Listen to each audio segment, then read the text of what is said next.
अफगानिस्तान की कमान ऐसे दौर में हड़पी है जब विदेशी कर्ज 1.7 अरब डॉलर का हो गया है। यानी जीडीपी का करीब 9% हिस्सा तो सिर्फ कर्ज है।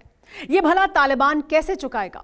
1996 से 2001 तक अफगानिस्तान में जैसे तालिबान ने शासन किया था, उसे एक चीज साफ हो गई थी, और वो ये कि तालिबान की कमाई का कोई आधिकारिक ब्यौरा नहीं होता।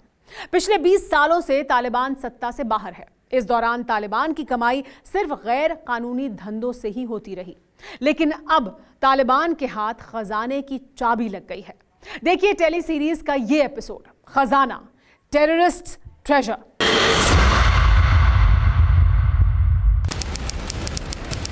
अगस्त 2018, दक्षिणी हेलमंद, अफगानिस्तान।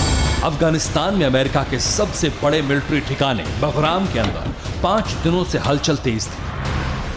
तेजी से पैर पसार रहे तालिबान की कमर तोड़ने के लिए अमेरिका ने एक सॉलिड प्लान बनाया था।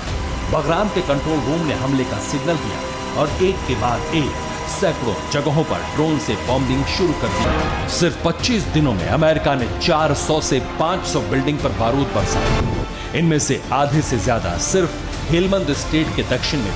इन बिल्डिंगों में तालिबान के टेररिस्ट नहीं रहते थे, लेकिन इसके बावजूद अमेरिकी बमबारी से तालिबान तिलमिला गया, क्योंकि ये तालिबान की कमाई पर सबसे बड़ा प्रहार था। अमेरिका ने जिन जिन इमारतों पर बम गिराए थे, वहां पर अफीम को हेरोइन में तब्दील किया जाता है। तब तालिबान की कमाई का 60% हिस्सा नशे के कारोबार से आता था। इस बमबारी के बाद अमेरिकी सेना ने दावा किया कि तालिबान की 1/4 नशा फैक्ट्री को खत्म कर दिया गया है, लेकिन अब हालात बदल गए हैं।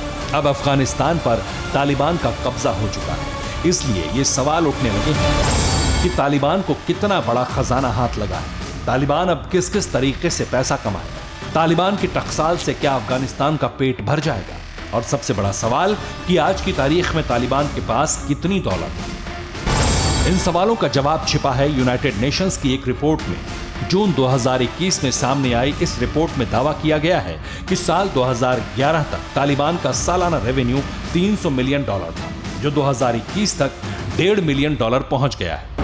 फोर्ब्स की रिपोर्ट कहती है कि साल 2016 से लेकर साल 2021 तक तालिबान ने अपनी संपत्ति में 400 गुना का इजाफा किया। हालांकि ये आंकड़े भी तालिबान के काबुल फतेह करने के पहले के, लेकिन फिर भी ये जानना जरूरी है कि विदेशी फंडिंग के अलावा आखिर अभी तक तालिबान का खर्चा पानी कैसे चलता था।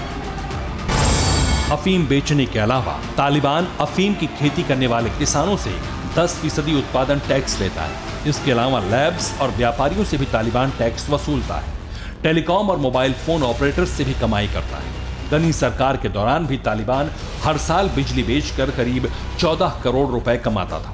तालिबान के लिए खनन भी कमाई का बड़ा जरिया है। दक्षिणी हेलमंद में 25 से 30 खनन कंपनियों से तालिबान को हर साल 75 करोड़ रुपए मिल जाते थे।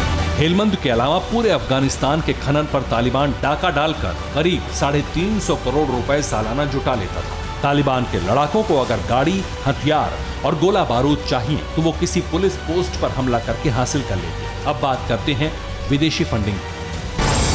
अमेरिका की खुफिया एजेंसी CIA का दावा है कि तालिबान को पाकिस्तान, ईरान और रूस से सीधी मदद मिलती है। खाड़ी में सऊदी अरब, UAE और कतर से तालिबान को मोटा चंदा भेजा जाता है। 2019 में अफगानिस्तान की GDP महज 2000 करोड़ US की थी।